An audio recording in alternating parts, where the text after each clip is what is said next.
Ilang buwan na din namin hindi natutulugan at nauuwian itong bahay namin sa may Tartaro. Nung sinabi ko nga sa mga bata, nalilibot kami dito, aba tuwang-tuwa kaya sumama. Gustong-gusto kasi nilang natutulog dito. Maganda kasi yung bukid sa may likod at napakaraming tanim. Yun kasi yung nakahiligan ni tatay ngayon. Anyway, lumibot nga ako dito dahil may mga gamit ako na kailangan kuhanin. Ang nagbabantay kasi nitong bahay ngayon ay yung kuya ko. Sila na din yung naglilinis, sila ng hipag ko. May mga slippers pa din ako dito at mga damit, ito kinuha ko muna para masuot naman. Pero syempre nagtira pa din ako kasi tutulugan at tutulugan pa din namin ito. Hindi lang muna sa ngayon dahil nagpapagaling pa ang aking nanay. Namiss ko na nga din mag-vlog dito. Tinuturo ni Alicia yung bed kasi gusto niya dito matulog. Halos malapit ko na nga makumpleto yung mga gamit sa kusina. Ito yung mini kitchen ko dito mga mare. Malinis naman kahit hindi namin nauuwian. Salamat sa hipag ko na laging naglilinis. Hindi ganun kalakihan itong bahay mga mare. Meron lang siyang isang kwarto, isang kusina at isang CR. Ito naman yung update sa may taniman ni tatay. Kung napanood nyo yung mga vlog ko dito before, malinis to at maaliwalas. Presko din tumambay. Hindi na nga lang muna maasikaso ni tatay ngayon dahil busy kami kay nanay. Pero aayusin at lilinisin niya daw ulit yan. Mabilis kasi talagang humaba yung mga damo lalo na kapag hindi nalilinisan. Ito naman yung pinaka-paborito naming tambayan dito. Yan yung pinaka-namimiss ng mga bata kaya yung bahay namin sa San Juan, bala ko din pagtaniman ng mga gulay. Masarap kasing tambayan kapag marami kang halaman na nakikita. Nung makuha ko na yung mga kailangan ko ay agad na din kaming umuwi. Pero tumawag nga ang daddy at nagka-crave nga daw siya sa may sabaw. Kaya maghahatpat na lang kami sa bahay. Sarado nga yung Mavis Korean Hub sa may Tigpalas. Kaibigan kasi ni daddy yung may-ari nun. Doon kami laging bumibili pero dahil sarado ito at meron kaming nabilan dito sa may poblasyon. Parang pangalawa o pangatlong beses na din ata namin bumili. Minsan kasi kapag tinatamad kaming lumabas, nakikisuyo lang kami. Tawag nga ng tawag ang daddy kaya naman pala kasi nagpapahanap ng pandesal. Naku naman, hindi ko malaman kung naglilihi na ba.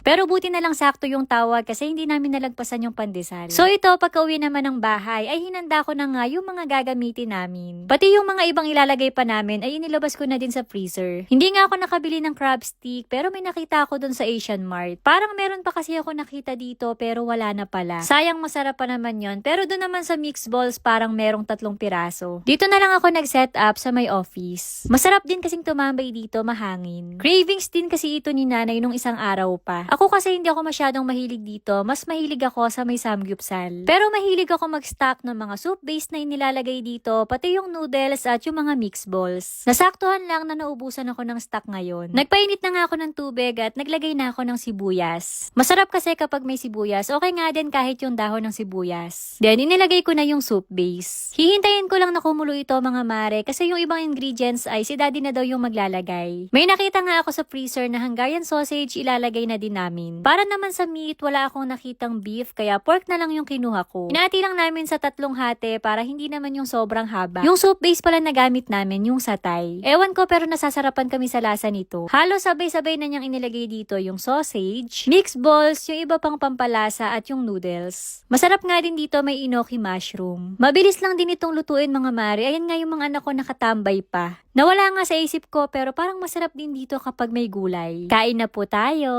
Nga pala mga mare, share ko lang. Nung isang araw halos kakapitas ko lang nito pero kita nyo naman ang dami na ulit bunga. Wala lang, natutuwa lang ako kaya na-share ko.